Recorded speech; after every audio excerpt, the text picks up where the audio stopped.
Hey yo, it's Talib Kweli. You checking out VladTV.com. I've been rocking with Vlad since before there was a VladTV.com. Vlad TV gets a shout out on the new album Gutter Rainbows, January 25th. Check out my interview right now. It's the year of the blacksmith, this year and every year. One love.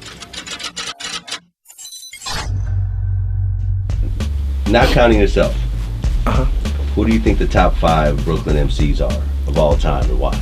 Brooklyn MCs, top 5 Brooklyn MCs. Brooklyn only. Well, I mean, off top, Kane, Jay-Z, Mos Def, why Big Daddy Kane? Kane, because for any MC that take the craft seriously, you have to respect the legacy, you have to respect the craft, and you have to respect how Big Daddy Kane brought the music into the mainstream culture. When you read Jay-Z book, Decoded, every MC should read that book. Every MC that take the craft seriously should read that book, because besides KRS-One Science of Rap, it's the first book that deals with the technicalities of writing a verse, of writing couplets and writing rhymes. And Jay-Z spent a lot of time breaking down not just his personal connection to Big Daddy Kane and his personal influence that he received from Big Daddy Kane, but what Big Daddy Kane means to the culture and what he did with the rap. When you listen to, my favorite MC is Black Thought from The Roots, because I feel like he's the most proficient, you know, technically the best working MC out today.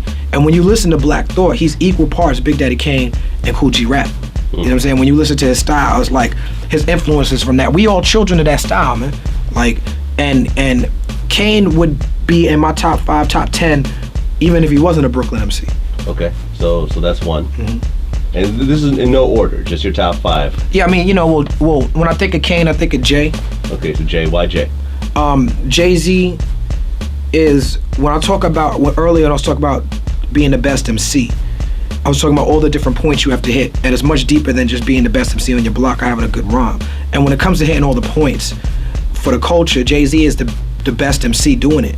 And it's like, he represents the culture so well because he exists on this millionaire level, and he's so good at it, people think he in the Illuminati. You know, that's how good at being a rapper he is. Right. You know, and you know, he never forgets the craft. As important as Jay-Z is to the mainstream culture and how he represents black people, he never forgets the craft, and it's great to watch him grow. Like, even on, I forget which album it was, but there was an album where he did a couple of songs. He did a Hollywood song with Beyonce, and he was rapping about hanging out with Chris Martin and Gwyneth Paltrow. And me as a fan, he lost me on that, because I'm like, that's not an experience I can't relate to the yacht hanging out with Gwyneth Paltrow experience. But at the same time, it was brave of him to make that choice creatively, because we're watching him grow as an artist. I'm not gonna rap about being on the corner now, because now I'm hanging out with Gwyneth Paltrow. And for him to attempt to try to pull that off, maybe in that song he didn't pull it off for me, but the Dr. Dre joint with the 30 being 30 song, surprisingly he pulled that one off. You know what I'm saying? So it's great to watch an MC grow from I ain't taking a do-rag off, I'm dropping you back off, to I'm wearing sandals. You know what I'm saying? That's 2. Yeah, Brooklyn, I mean, you know, Big is the quintessential Brooklyn MC. He's the most natural, pure MC I've ever heard, because you could tell from Big's style that the MCing really wasn't first for him. Jay-Z say that, but Jay-Z come off like such a rap nerd that you know that he was studying the craft. You know he was. Right. Big, I don't think he was necessarily studying the craft like that. It was just more of a natural talent. And that's what I think Big represent. And that's what I think is the difference between me and Mos Def too. I think Mos got a more bombastic, natural style that's reminiscent of a Chuck D or a Biggie. And my style is more studious and more studied, and that's why we play off each other. And Mos would be another MC I would consider one of the best out of Brooklyn. Okay, so why Mos? You know, Mos Def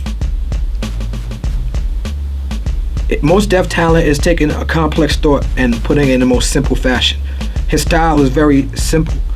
It's based on rhythm, it's based on vibe, it's based on feeling. He'll bust out and start singing on you, he'll bust out, start playing the drums.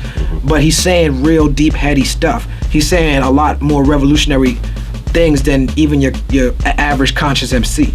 But he's so good, he's so talented, he's able to maneuver between different worlds, whether he's singing or acting or rapping. He does all of it at the A game level. One more. You know what? KRS-One represents the Bronx. He held the Bronx down for with the song South Bronx, but KRS-One was born in Brooklyn.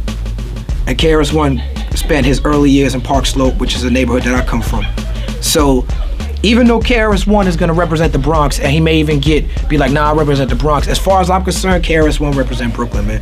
And he rounds out the Brooklyn MCs. And the fact that KRS was born in Brooklyn, along with Mos Def, along with Jay-Z, along with Biggie, along with MOP, along with AZ, along with just so many other people, Sean Price, along with so many other people, it proved to me that Brooklyn got the best MCs. That might be my arrogant hometown pride moment, but that's how I truly, honestly feel. You know what I'm saying?